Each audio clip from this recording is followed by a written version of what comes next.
Hello chess friends and welcome to Jozarov's chess channel and welcome to another game from the round 1 of the Grand Chess Tour tournament in 2019 in Croatia. So as I said in my previous video, I'm really honored that this top Grandmaster tournament is taking place here in my country, in Croatia, in the capital in Zagreb, and I had the opportunity to meet all of the top Grandmasters, to take some pictures, and I met also Magnus Carlsen. He's also a really cool guy, and today I wanted to show you a game played by Anish GIri against Carlsen, and it's again unbelievable how Magnus Carlsen uses this slightly inaccuracies by his opponent. He punishes this kind of stuff, and that's why he's really the best chess player today, and maybe even the best chess player in history. So he really punishes you. He doesn't allow you to make any inaccuracies, any mistakes, any blunders, because you get crushed immediately. And it's unbelievable how what he did here to Anish GIri in round 1. As said, unbelievable play. Compute. It was sort of a chess engine game. It was tactically correct, strategically correct, and great game by Magnus Carlsen. So let's see what happened in the game. We had the e4 play by Anish GIri. We have c5, knight on f3 by GIri, and now knight on c6. And in Vaikanze, Anish GIri played also this d4, which transposed into the Lasker Sicilian.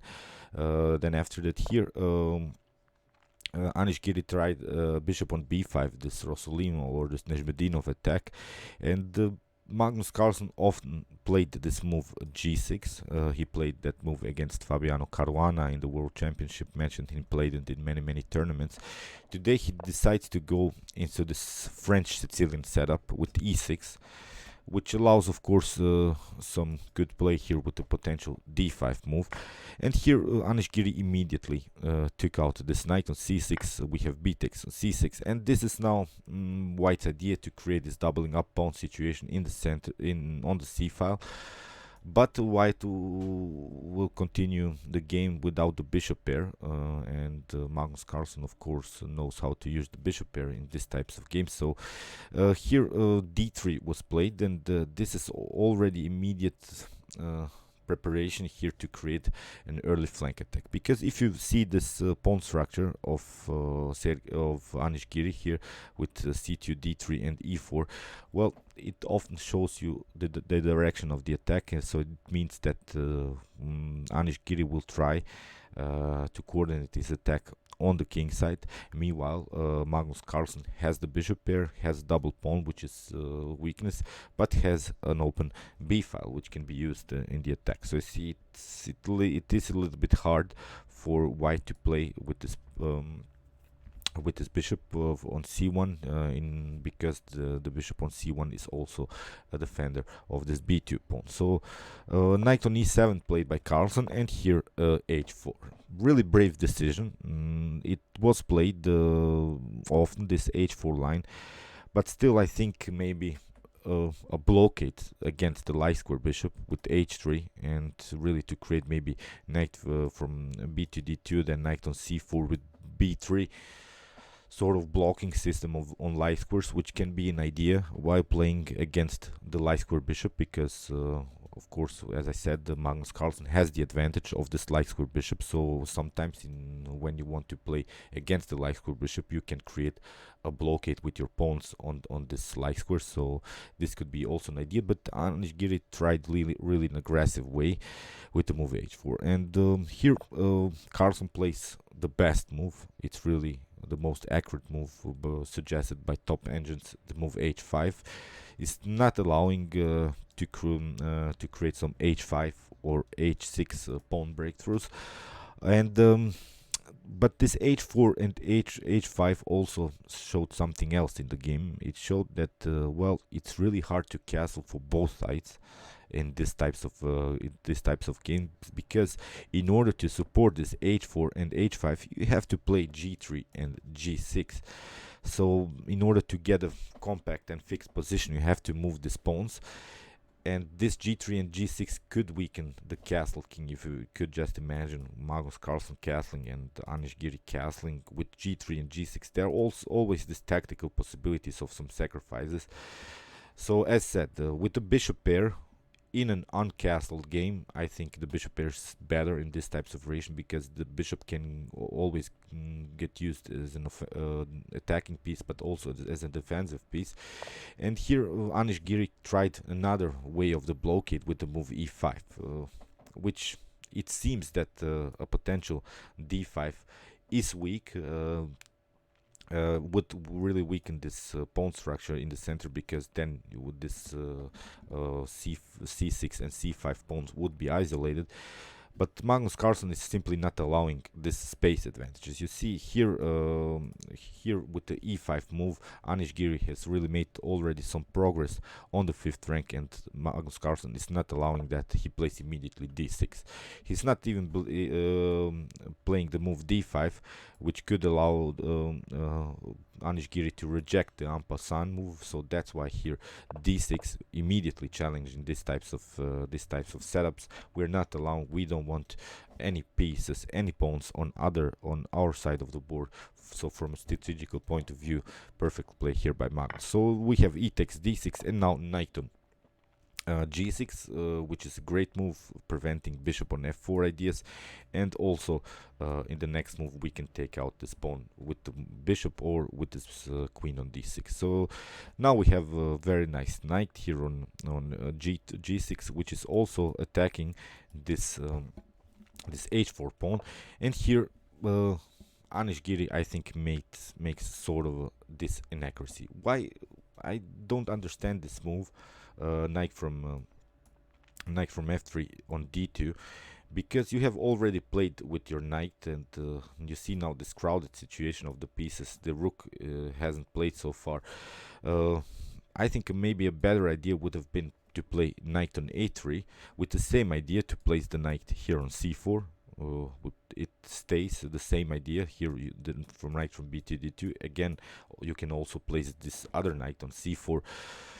In the continuation, maybe bishop on d6, knight on c4 can be played, but now bishop on e7 and now queen on e2 really have a control of this very important e5 square. Maybe bishop on a6 can be played, but now a simple g3 I think is perfectly fine. Then maybe even to castle if black takes out this knight on c3. So, but knight from f to d2, well, okay, we have the same thing. Bishop on d6, knight on c4, and now bishop on e7. Okay, knight on c3, it comes on a natural square, but you see we don't have anymore this knight on f3, which could be used as a good defender around the white's king. You see now the problems. As I said, this h4 and h5 are the main problems for both of the sides, and here you see we have attacked this pawn now 3 times. Here bishop on a6 played by Carlsen, attacking this knight, and queen on f3. Bishop takes on c4, queen takes on c6, and now Magnus Carlsen sacrificed the pawn, sort of, king on f8, and I hope you realize that this king is perfectly fine here. After d takes c4, well, we have now situation 4 on 2 pawns here on the queen side, but we have also a 4 on 3 here by Magnus Carlsen, and here maybe a better move would have been to try some before this moves, of course, to fix the pawn structure with the move g3. But okay, here Magnus Carlsen immediately took the knight with the knight on h4, and now we have a 4 on g2 situation. Still, it's really hard for white to castle here, because we have now a very active knight, we have a very powerful bishop, we have a supported pawn on the h5, which could make really some progress, and this pawn on the h5 will be the main problem in Anish GIri's continuation. So castling, again, slightly inaccuracy by Anish GIri. Maybe here queen on e4 is a better move in order to regroup a little bit, in order to get as much as as much pieces in front of the king as possible, because as I said, the knight before was on f3. We had at least some defensive resources. Now the knight is on c3. It's a little bit far away from the action. Here the knight on f3 would be perfectly fine. You see, we are a little bit lacking of defenders here, but if you try to castle long, it's also not so secure, because we have always some attacking possibilities on the b file. So I don't know. Here knight on f5 could be the continuation, but bishop on f4, and you see, at least we would have the bishop and the queen as the defensive pieces. Here Anish GIri immediately castled without playing the queen on e4, and here Magnus Carlsen played knight on f5. You see, the knight is on a very nice and centralized square.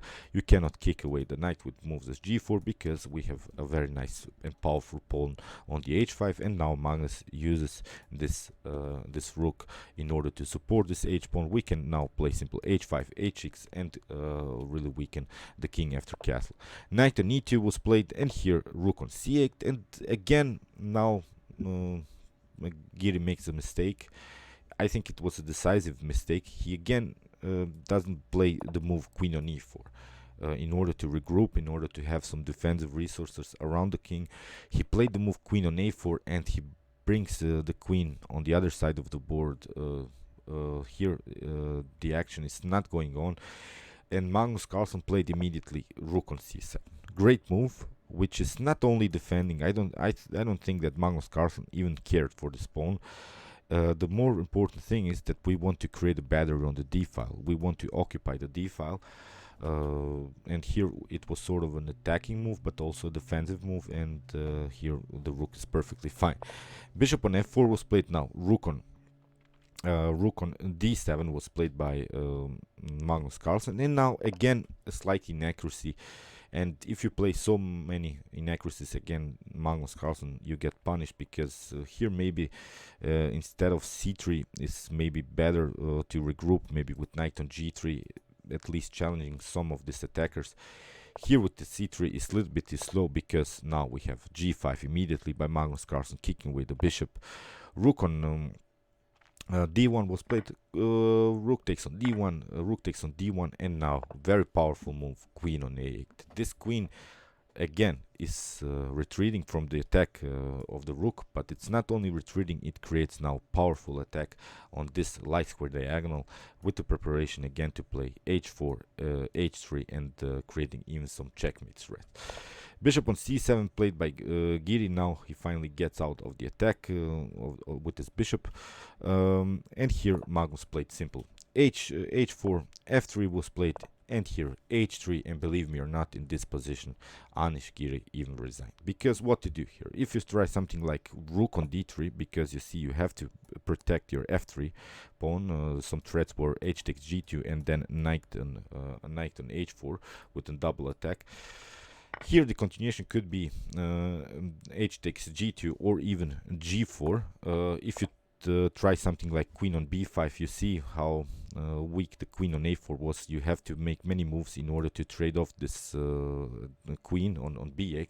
Here the continuation can be h takes g2, queen on b8, queen takes. Now we can simply take g takes f3, rook takes f3, and now you see rook on h1 would be the idea. King has to take on g2, but now you have a rook on b1, and these pawns are all weak. In the next move we are threatening knight on h4 with a fork on the rook and the king, so we can take this pawn, and we have two connected pass pawns in the endgame, and these two connected pass pawns are, I think, too much to handle here for Anish GIri. So as said, after h3 in this position, Anish GIri resigned. Unbelievable. In move 23, Magnus Carlsen crushed Anish GIri. So I hope you enjoyed this game. We'll continue to follow this Grand Chess Tour. I really happy that, as I said, it's taking place here in Croatia. I'll try, as I also mentioned in my previous video, I'll try to grab some tickets to watch the games live and maybe take some more pictures of the top grandmasters. Meanwhile, you can watch my other commented chess game that I've analyzed so far between Shakhriyar Mamedjarov and Sergei Karjakin. It was really cool draw. I think it's really something worth to see. One of the best tactical games in 2019, I think. Here is the link to that video, and you can also subscribe to my channel if you like my content. Thanks you for watching, guys, and chess is the best, of course.